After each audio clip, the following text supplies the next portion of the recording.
Hello, thank you for joining me. My name is Khabir Southwick, Ayurvedic consultant, whole food nutritionist, and herbalist.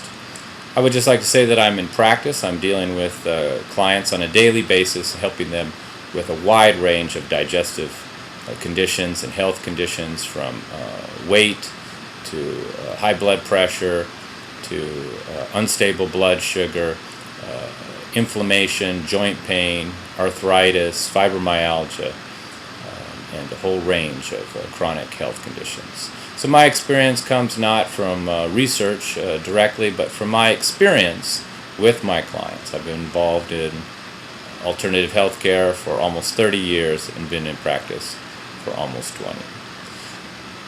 About the raw food diet. I know it's a sensitive subject, but we have to face the facts.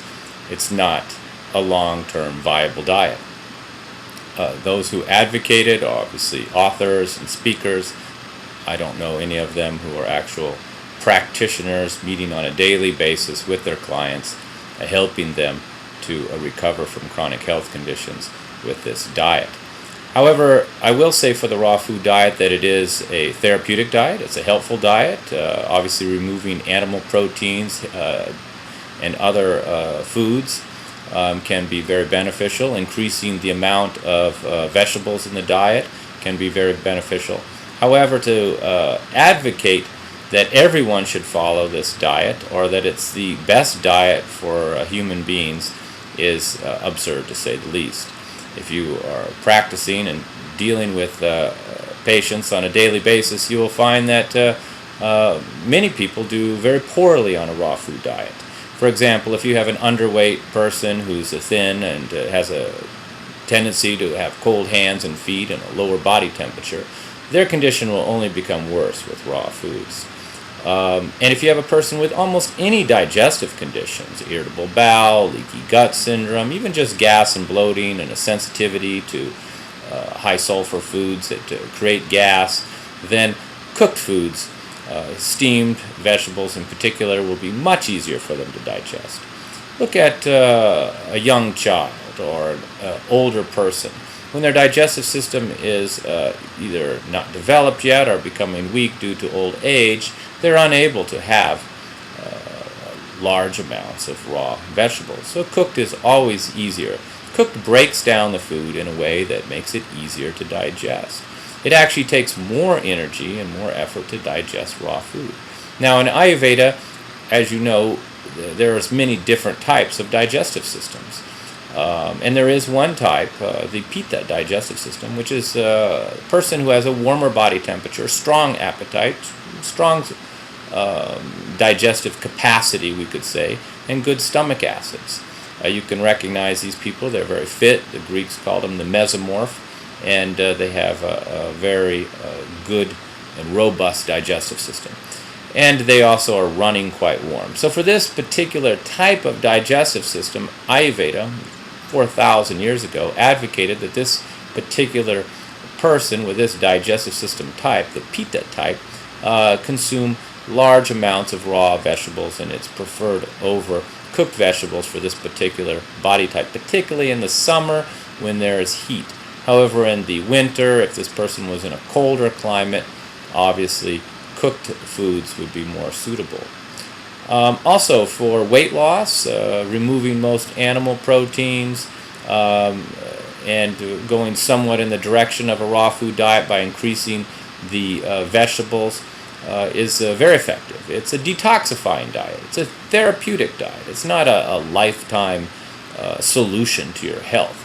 Ayurveda has studied food and the effects of foods for over 4,000 years, and there's no question that Ayurveda has the most knowledge on the therapeutic benefits of food. And they do not advocate one particular diet for everyone.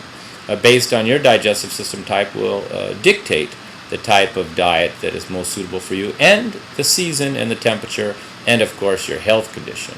For example, a older woman who's past menopause will do much better with milk, not pasteurized milk.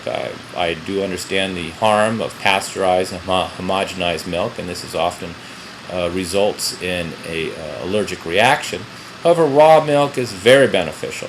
So once again, dairy can be very therapeutic, particularly for the child, the growing child, the elderly, the frail, the weak, those who are thin, those who are underweight. Warm milk will produce a nurturing effect and help build tissue, build bones, with, of course, its high amount of calcium and vitamin D and other nutrients. So even the vegan diet I consider fad.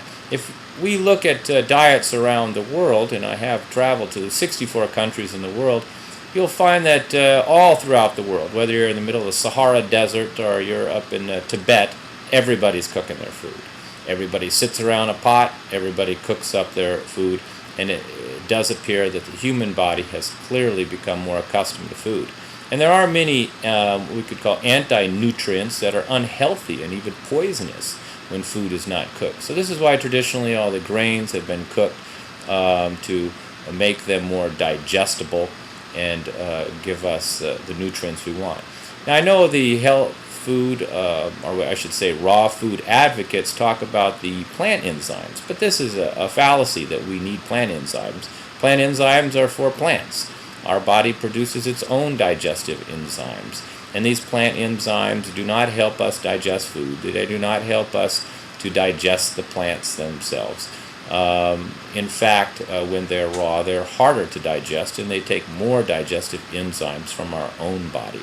This is why the elderly, the weak, those with a weak digestive system, do much better on cooked foods. This has come from experience, and I have found in many cases putting people on steamed and cooked vegetables and well-cooked white basmati rice without the bran, and properly cooked mung beans, which is a khichdi dish used in India for digestive problems, is very effective in helping to stabilize digestion, strengthen the digestion, and we see very quickly the elimination of gas, bloating, and other digestive complaints. The other case that the raw food people advocate is that nutrients are destroyed through cooking. Now this is true. Vitamin C does diminish during cooking. They say as much as 50%. My research that I've come across is as low as 10%, maybe 20%. But these are only the water-soluble vitamins that are broken down. And other vitamins actually are more digestible and more available after cooking. These are the other phytonutrients are released after cooking. Their carotenes are also known to be more available after cooking. So once again, there's no culture in the world that's living off of completely raw food. In fact, there's no culture in the world that's living without animal protein. In southern India, where the source of Ayurveda, and where there's a history of being a vegetarian vegetarian society for over 4,000 years, maybe much longer, they worship the cow. And this is because they realize that they need the raw dairy, cheese, or paneer to make their diet complete, to add protein, to add the other nutrients that are necessary to complete their vegetarian diet. So once again, I encourage you to identify your digestive system type in Ayurveda and to find the diet that particularly matches you, and to not follow any diet, because there is no one perfect diet for everyone. And what I eat is of irrelevance. It's what you need, what your body needs, what's suitable for your digestive system. So once again, don't listen to what you read, what you see on the internet, but discover your own body and what works best for you, because, as Hippocrates said, one man's food is another man's poison. Thank you very much.